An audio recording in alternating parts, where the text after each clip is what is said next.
The syringe gleamed under the bedroom's soft lighting as Zainab watched Mrs. Adebayo, elegant, poised, dripping in diamonds, lean over her unconscious husband's bed with murder in her eyes.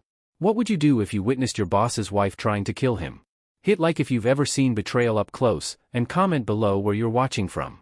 Zainab Musa pressed herself against the hallway wall outside the master bedroom of the Adebayo mansion in Victoria Island, Lagos, her heart hammering so hard she thought it might burst through her chest. She'd come upstairs to collect the dinner plates Mr. Adebayo had requested earlier, before his sudden illness had sent him to bed. Through the crack in the door, she watched the woman she'd served faithfully for 3 years prepare to inject something into the 4-drip connected to her employer's arm. "Sleep well, Chukwudi," Mrs. Adebayo, Ngozi, whispered, her voice dripping with venom that contradicted the loving wife persona she displayed to Lagos society. "By morning, you'll be gone, and everything you built will finally be mine.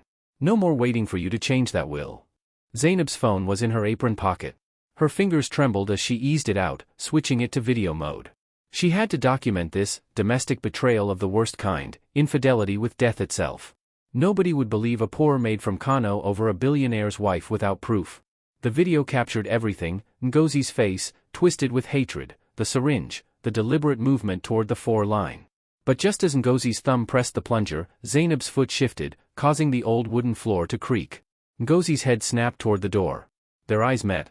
"You," Ngozi hissed, dropping the syringe and lunging toward the doorway. Zainab ran. She flew down the marble staircase, her worn sandals slapping against expensive Italian tile, Ngozi's designer heels clicking furiously behind her. The mansion that had been her workplace and sanctuary for 3 years had become a death trap. She burst through the front door into the humid Lagos night, phone clutched in her fist, running toward the security gate. "Stop her! Thief!" Ngozi screamed from the doorway, her voice carrying across the compound. The hospital room at Lagoon Hospital in Ikoyi hummed with expensive medical equipment and hushed conversations. 3 days had passed since that terrible night, and Zainab Musa sat in a hard plastic chair in the hospital's security office, her wrists marked by bruises from where Emeka had restrained her. She'd been held in that locked room for 2 days before the police finally came for her, not to take her statement, but to arrest her for attempted theft and disturbing the peace. Ngozi had filed charges. Now Zainab faced months in jail unless someone believed her story about the attempted murder she'd witnessed. "Miss Musa," Detective Okonkwo said, reviewing the papers before him without much interest.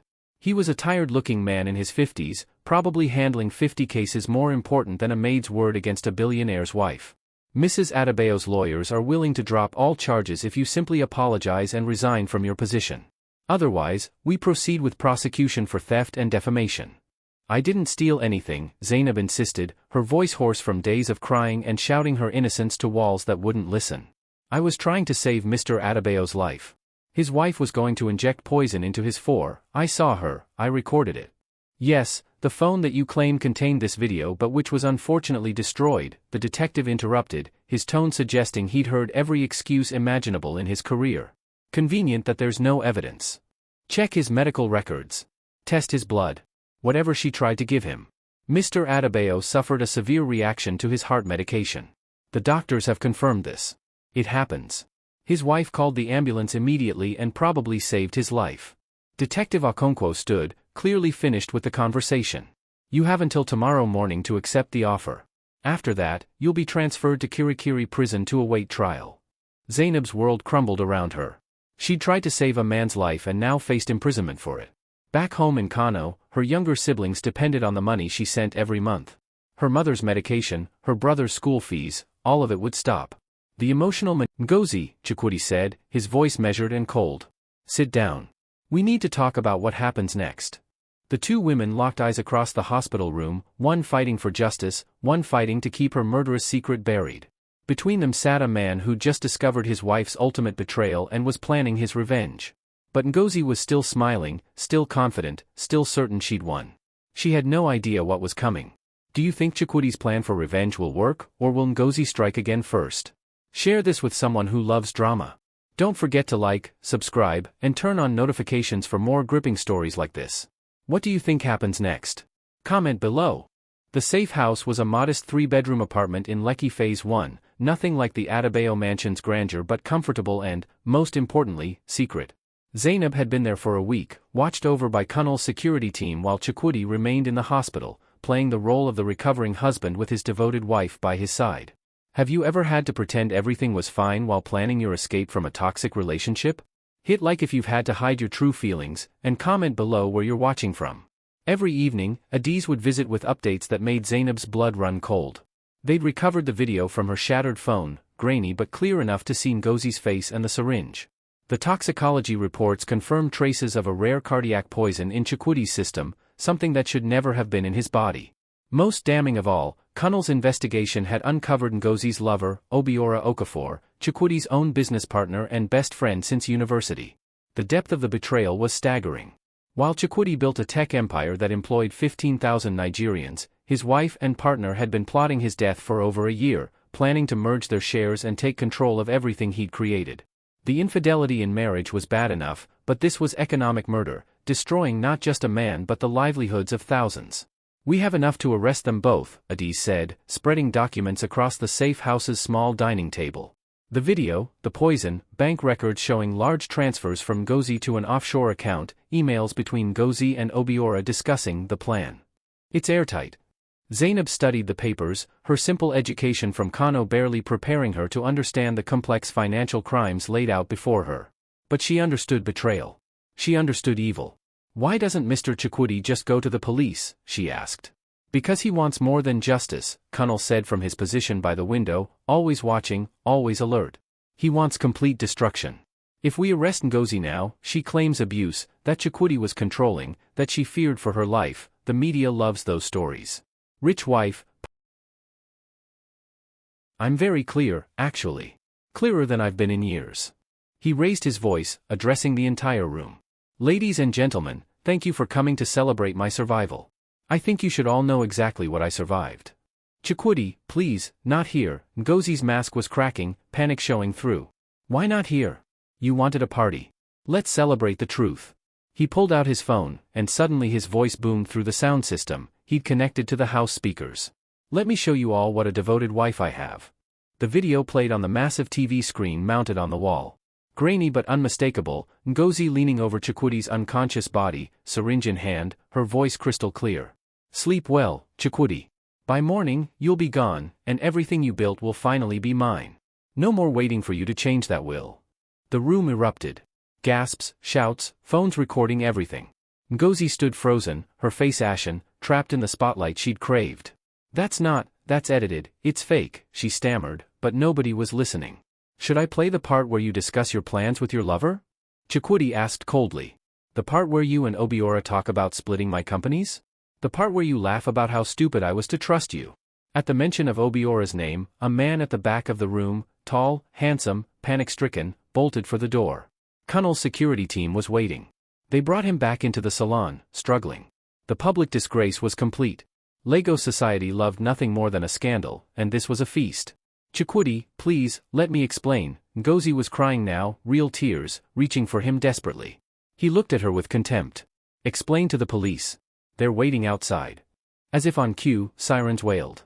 Detective Okonkwo, the same tired detective who'd wanted to send Zainab to prison, walked in with a team of officers.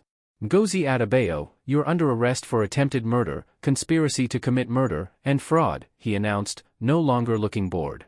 This was the case that would make headlines for months. No, you can't." Ngozi fought as they handcuffed her. "I'm a victim. He controlled me, he abused me, this is all a setup." 6 weeks after Ngozi's arrest, Zainab sat in the study of the Adebayo mansion, now guarded like a fortress, with new security and staff who'd been thoroughly vetted. She'd been promoted from maid to, she wasn't quite sure what. Personal assistant? Confidant? The woman who saved the boss's life and now had a strange new role in his complicated world. Chukwudi had insisted she stay in the mansion's guest wing while things settled. "You're not safe at the old apartment," he'd said. "Ngozi's family is powerful. They won't forgive what you did to their daughter." He was right. The backlash had been intense and frightening. Social media had exploded with the story, but not everyone saw Zainab as a hero. Some prominent Lagos bloggers, clearly paid by Ngozi's family, painted her as a scheming maid who'd seduced the boss and fabricated evidence to destroy his marriage. The emotional manipulation of public opinion was vicious. Have you ever been blamed for exposing someone else's wrongdoing? Hit like if you've faced backlash for telling the truth, and comment below where you're watching from. "Miss Zainab?" A voice at the study door made her look up. It was Kayamika, Chukwudi's youngest daughter, home from university in London for the trial. At 23, she was beautiful like her mother but with her father's honest eyes. "My father wants to see you in the living room. The lawyers are here." Zainab followed her downstairs, noting how Kayamika kept her distance. The Adebayo children, Kayamika, Chinedu, 26, and Adana, 28, had reacted differently to their mother's arrest. Adana refused to believe it, visiting Ngozi daily in prison and financing her defense. Chinedu was conflicted, torn between his parents. Only Kayamika seemed to accept the truth, though the pain was evident in her eyes. The living room was filled with legal minds. Adiz coordinated with senior counsel, preparing for a trial that promised to dominate Nigerian media for months. Chukwudi sat at the center, looking healthier now but carrying the weight of his betrayal visibly. "Zainab, sit," he gestured to a chair beside him. "We have a problem." "What kind of problem?" she asked, her stomach nodding. Adiz pulled up a video on her tablet. It showed Zainab entering and leaving the mansion on various days over the past 3 years, normal security footage. But the dates had been edited to show her visiting Chukwudi's bedroom late at night. The implication was clear and dirty. "This surfaced on social media this morning," Adiz said grimly. "Ngozi's lawyers are claiming you and Mr. Adebayo were having an affair. They're saying the attempted murder accusation was your way of eliminating his wife so you could have him and his money." Zainab felt the blood drain from her face. "That's a lie. A complete lie. We never. "We know," Chukwudi said quickly. "But it doesn't matter what's—" Zainab Musa, a smooth, cultured voice said. A man's voice. "My name is Femi Oladipo. I represent the Akoli family, Ngozi's family. We'd like to have a conversation with you. I have nothing to say to you. Not even if we could offer you 10 million naira to recant your testimony? Simply admit the video was staged, that you misunderstood what you saw, and this all goes away. You go home to Kano a wealthy woman. Everyone wins." Zainab's hand trembled. 10 million naira. More money than she'd earn in multiple lifetimes of housework. Her siblings' education secured. Her mother's medical care paid for. A future beyond her wildest dreams. All she had to do was let a murderer go free. "No," she said, her voice steadier than she felt. "Mr. Chukwudi deserves justice. I won't lie. Think carefully, Miss Musa. The Akoli family can be generous to their retrio. Continue. Friends, and devastating to their enemies. You're just a girl from Kano with no protection, no powerful family, no connections. We can make your life very difficult. Or very comfortable. The choice is yours." "I've made my choice," Zainab said, and ended the call. But her hands wouldn't stop shaking. She'd just made an enemy of one of Nigeria's most powerful families. The co-parenting conflict between Chukwudi and his children was nothing compared to the full force of the Akoli clan's wrath. A soft knock on her door made her jump. "It's me," Kayamika's voice called. "Can I come in?" Zainab opened the door to find the young woman holding 2 mugs of tea, her eyes red from crying. "I heard Adana shouting," Kayamika said, entering and handing Zainab a mug. "I'm sorry. She's always been Mother's favorite, the most like her. She can't accept what Mother did." "And you can?" Zainab asked gently. Kayamika sat on the bed, staring into her tea. "I saw things over the years. The way Mother looked at Uncle Obiora. The way she talked about Father when he wasn't around, like he was an obstacle, not a partner. I ignored it because I didn't want to believe my mother was capable of." She trailed off, tears spilling over. Zainab sat beside her, this girl who'd grown up with everything money could buy but had just lost the mother she thought she knew. "My father trusts you," Kayamika said after a moment. "He doesn't trust easily anymore. Whatever happens in the trial, whatever Mother's family tries to do to you, know that you have allies here. You're not alone."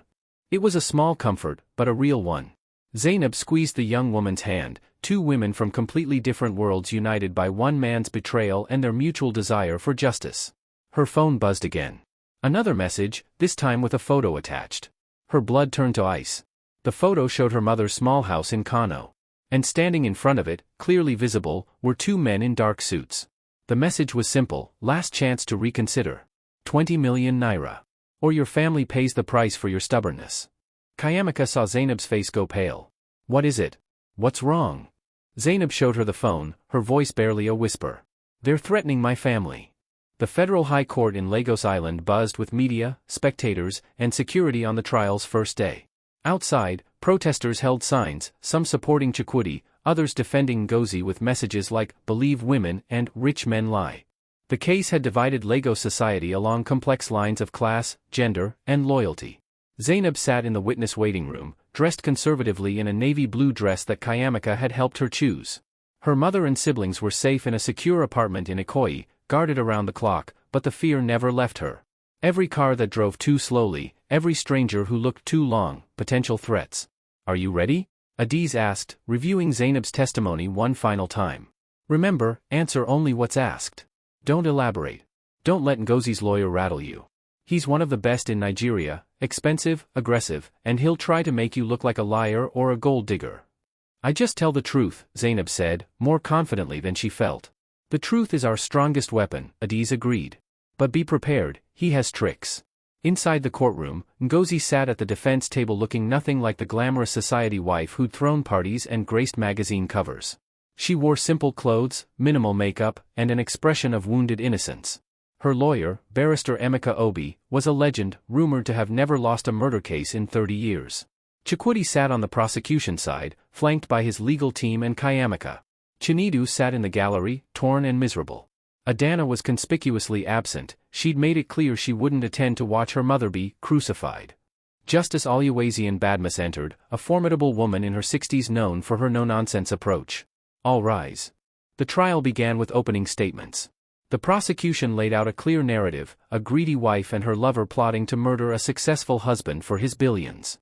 The evidence seemed overwhelming: video footage, toxicology reports, financial records showing suspicious transfers, emails discussing the plan. Then Barrister Obi stood for the defense, and the atmosphere shifted. "Your Honor, ladies and gentlemen," he began in a smooth, practiced voice.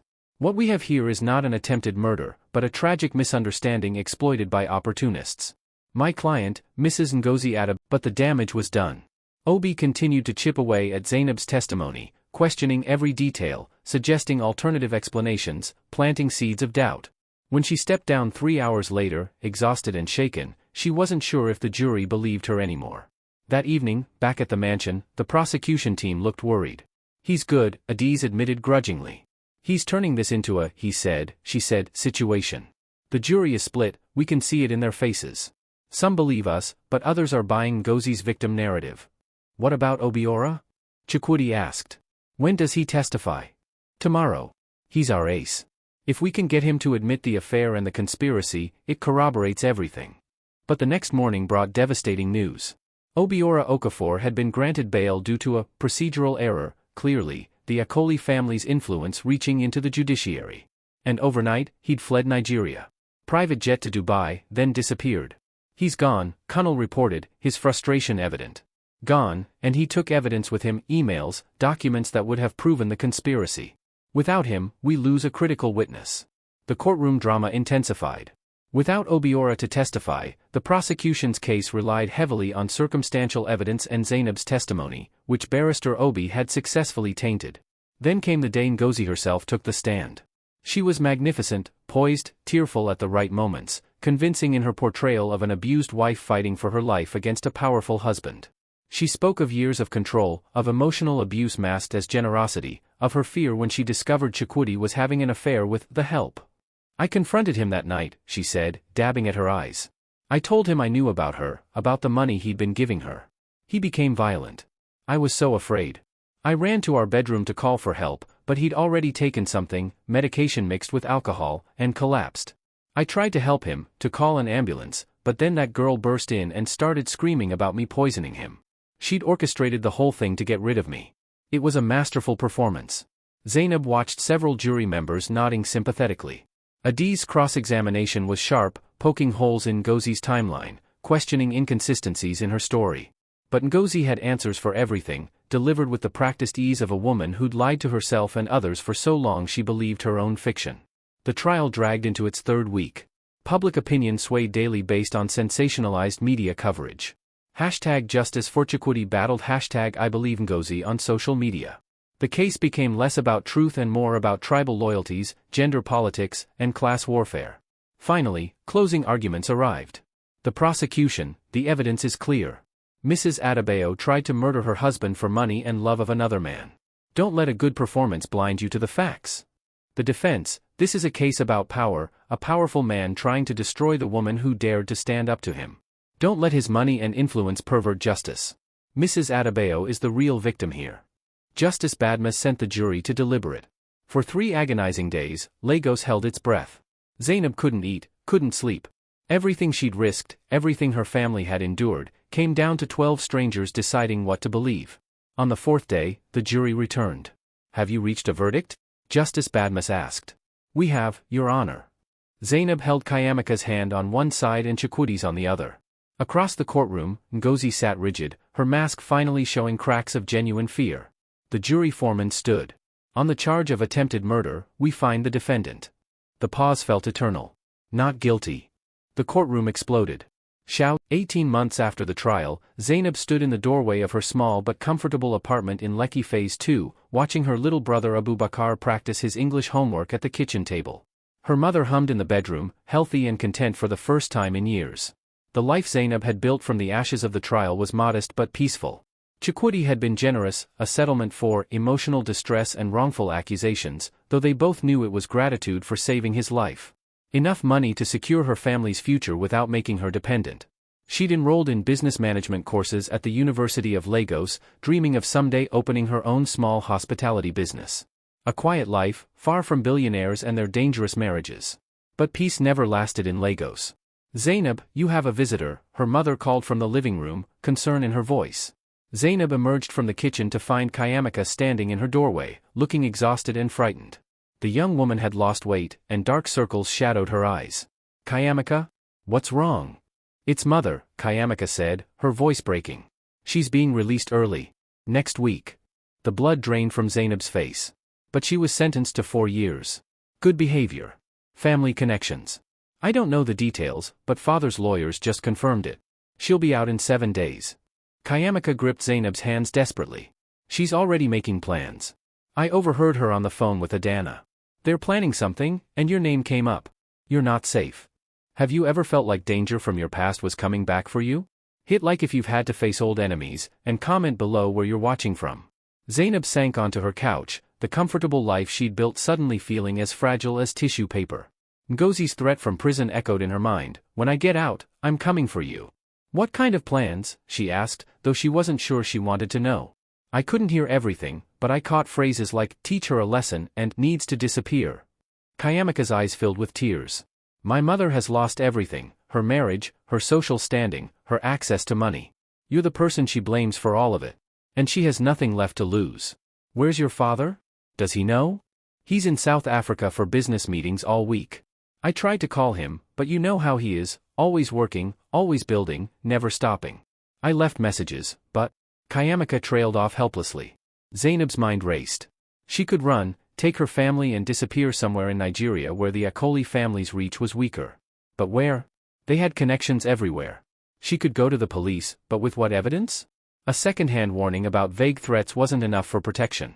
"There's something else," Kayamika said quietly. "Obiora is back." "What?" "He returned from Dubai last month.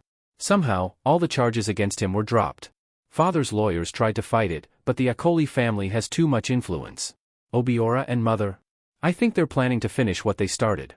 The conspiracy to commit murder had never really ended, it had just gone dormant while Ngozi served her abbreviated sentence. Now, with nothing left to lose and revenge burning in her heart, she was coming back to finish the job. And this time, there might not be anyone around to save the victims. Over the next week, Zainab made preparations. She moved her mother and brother to a different apartment under a false name. She varied her routes to university. She stayed in public places, avoided being alone. But the fear was exhausting, corrosive, eating away at the peace she'd worked so hard to build. Chikwudi returned from South Africa and immediately called an emergency meeting at his office, a gleaming tower in Victoria Island that bore his company's name. Zainab arrived to find him with Kunal, Adiz, and Kayamika, all looking grim. "I've hired additional security for you," Chikwudi said without preamble. "Kunal's team will provide round-the-clock protection until we figure out Ngozi's plans." "Sir, I can't live like this forever," Zainab said, exhaustion making her bold. "I can't spend the rest of my life looking over my shoulder, waiting for your ex-wife to make her move. There has to be another way." "What do you suggest?" Adiz asked. "Legally, there's nothing we can do until she actually makes a threat or attempt. Our system doesn't work on prevention. Then maybe we give her what she..." Then they'd wait. On the night of the operation, Zainab sat in the apartment that had once been her safe haven, now rigged with enough surveillance equipment to film a movie. She wore a hidden microphone, had panic buttons in every room, and knew that Kunnal's team was just minutes away.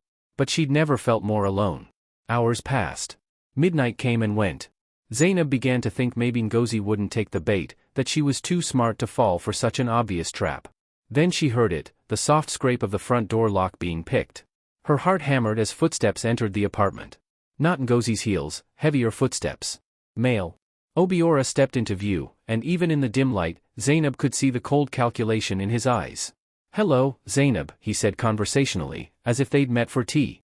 "Ngozi sends her regards." He pulled out a syringe filled with clear liquid, an echo of that night 18 months ago. But this time, the target was Zainab herself. "You cost us everything," Obiora continued, moving closer. "A life together, billions of naira, respect, freedom. Ngozi's been dreaming of this moment, when you finally pay for your interference. Don't worry, it'll look like a robbery gone wrong. These things happen in Lagos all the time." Zainab backed toward her bedroom, where one of the panic buttons was hidden. "You'll never get away with this. People know I'm here." "No one knows you're here," Obiora said, smiling. "That's the beauty of it. You've been so careful, so secretive, hiding from us. Now that paranoia has isolated you perfectly. Scream if you want. These walls are thick, and your neighbors mind their business." He was wrong, of course. Every word was being recorded. Kunnal's team was already in motion. But Obiora didn't know that yet. He lunged. Zainab dodged, crashing into a table and sending a lamp flying. Obiora caught her arm, the syringe glinting in the light. The door burst open. Kunnal and 3 security officers flooded in, guns drawn. "Drop it. Police. Drop the weapon now." Obiora froze, syringe still raised, his face transitioning from predatory confidence to trapped panic in seconds. He looked at Zainab, then at the cameras he suddenly noticed, then at the security team, and his shoulders sagged with the weight of complete defeat. "You set me up," he said dully. "You set yourself up," Zainab replied, her voice shaking but fierce. "You and Ngozi. This ends tonight." As Kunnal's team secured Obiora and called the real police, Chikwudi emerged from the surveillance van parked outside. He pulled Zainab into a fierce hug. "It's over," he said. "Really over this time. With this video, with his confession on tape, there's no legal trick that saves either of them." But even as relief flooded through her, Zainab knew one piece remained. Ngozi herself, wherever she was, whatever she'd been planning, still walked free. "Where is she?" Zainab asked. "Where's Ngozi?" The answer came an hour later when police raided the Akoli family compound. Ngozi was found in her childhood bedroom, surrounded by photos of Zainab, surveillance photos, social media screenshots, images with targets drawn over Zainab's face. The evidence of obsessive planning for revenge was overwhelming. When they arrested her, Ngozi didn't cry or plead. She just stared at the officers with cold hatred. "I should have done it myself," she said as they led her away. "Trusting Obiora was my mistake. I won't make that error again." "There won't be an again," Detective Okonkwo said grimly. This time, with attempted murder caught on video, with conspiracy charges that would actually stick, Ngozi's wealth and connections couldn't save her. "You're done, Mrs. Adebayo. Finally done. Will prison finally stop Ngozi's revenge, or will her hatred find a way to reach Zainab even from behind bars?" Don't forget to like, subscribe, and turn on notifications for more gripping stories like this. What do you think happens next? Comment below. 2 years after Ngozi's second arrest, Zainab stood at the window of her new business, a small boutique hotel in Lekki called New Dawn Hospitality. The name was deliberate, chosen to mark the beginning of the life she'd fought so hard to claim.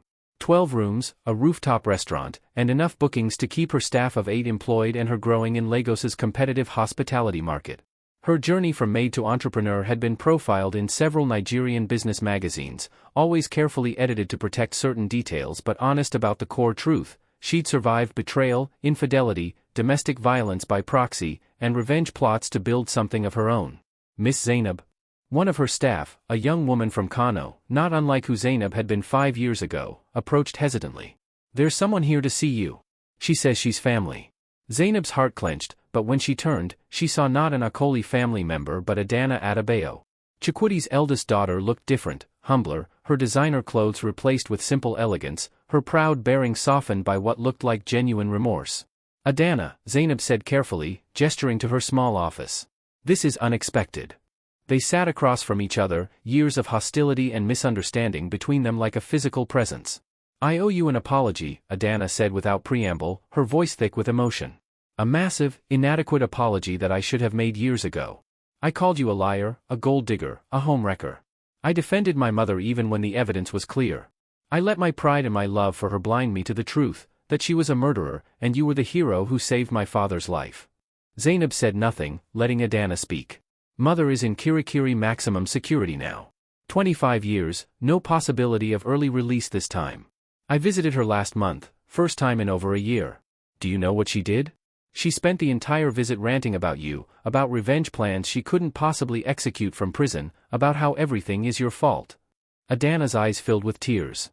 "And I finally saw her clearly. Not as my mother, but as who she really is. Someone consumed by greed and hatred. Someone who would have killed my father without hesitation. Someone I don't want to become." "Why are you telling me this?" Zainab asked gently. "Because I want to ask for your forgiveness, even though I don't deserve it. And because—" Adana pulled out an envelope. "I want to invest in your business." Zainab stared at the envelope, making no move to take it.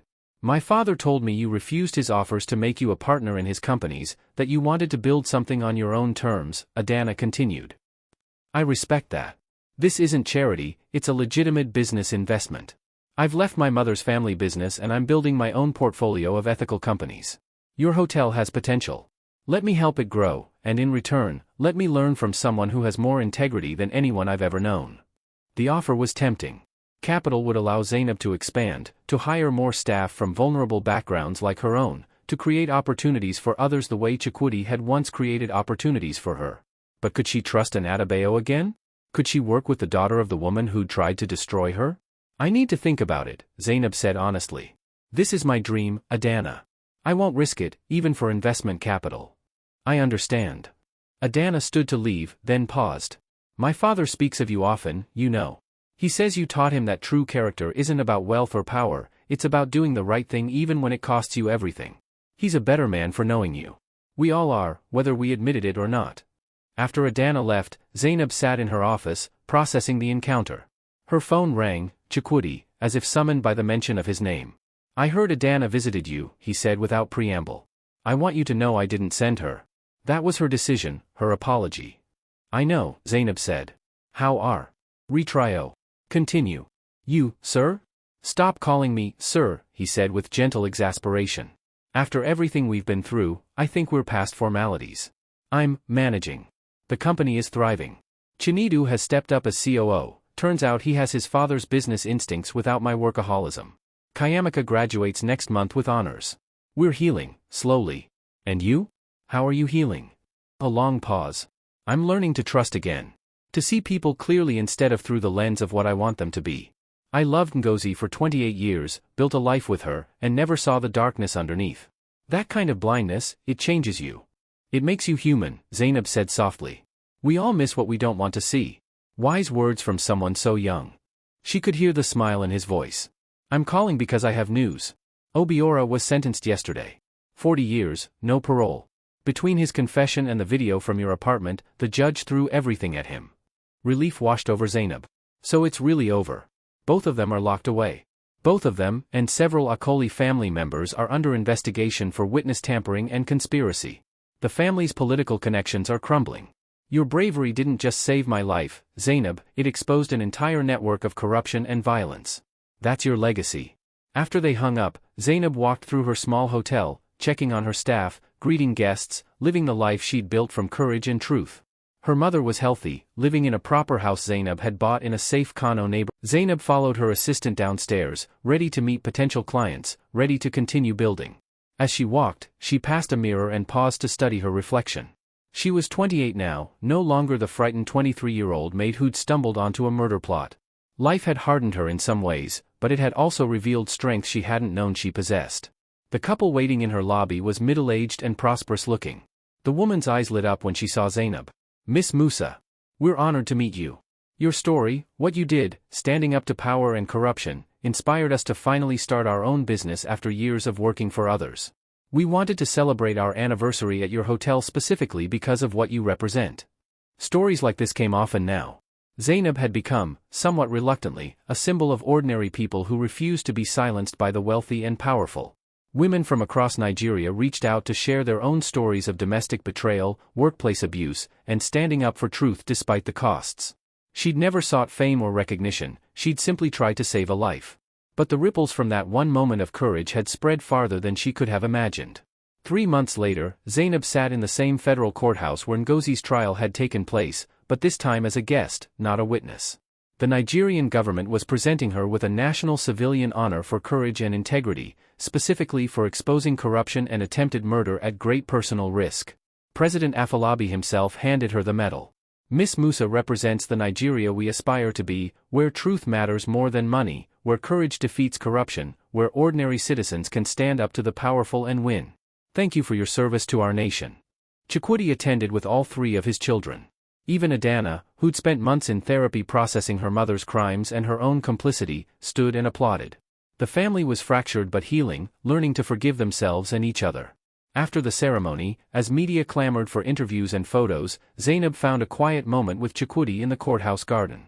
"I've been thinking about Adana's investment offer," she said. "I want to accept it. Not because I need the money, the hotel is doing well, but because I want to help her heal. She's trying to become someone better than her mother, and that deserves support." Chukwudi's eyes grew moist. "You're a remarkable woman, Zainab Musa.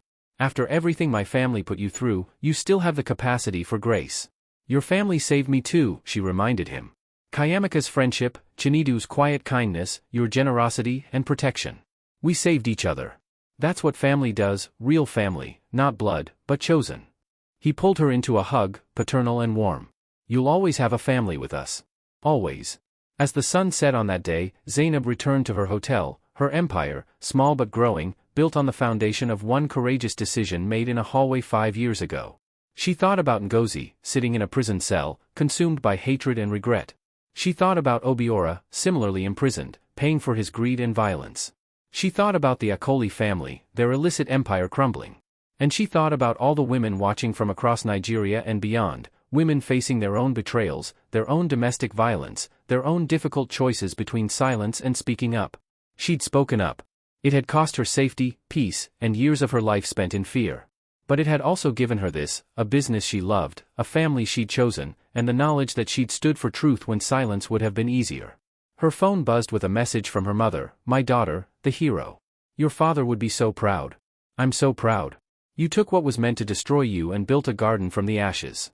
Zainab looked around her rooftop restaurant, now filled with guests celebrating life's moments, birthdays, anniversaries, business deals, reconciliations.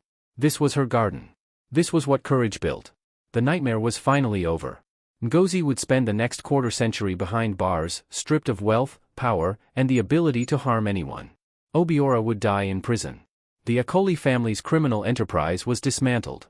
Justice, imperfect but real, had prevailed. And Zainab? She was finally, truly free. Not just free from danger, but free from the fear that had chained her even after the threat had passed. Free to build, to dream, to become whoever she chose to be. As she locked up her hotel that night, she paused to read the plaque by the entrance, words she'd chosen carefully. New Dawn Hospitality, where every guest deserves dignity, every story deserves to be heard, and every person deserves a second chance at tomorrow. Tomorrow. That's what she'd fought for, not just her own tomorrow, but the tomorrows of everyone who'd been told they didn't matter, that their voices didn't count, that power always wins. She'd proven them wrong. Truth had won. Courage had won. And in a city as complex and challenging as Lagos, in a country as beautiful and difficult as Nigeria, that victory meant everything. Zainab's journey from maid to hero to entrepreneur shows us that standing up for truth, no matter the cost, can change not just your life but the lives of everyone around you. What's your biggest takeaway from this story? Comment below. If this story moved you, hit like and share it with someone who needs to hear that courage can defeat corruption. Don't forget to subscribe and turn on notifications for more powerful stories of resilience, justice, and triumph. Where are you watching from, and have you ever had to stand up for truth when everyone told you to stay silent? Let us know in the comments. Your story might inspire someone else to find their courage. The end. Retriclod can make mistakes. Please double-check responses. Continue. San.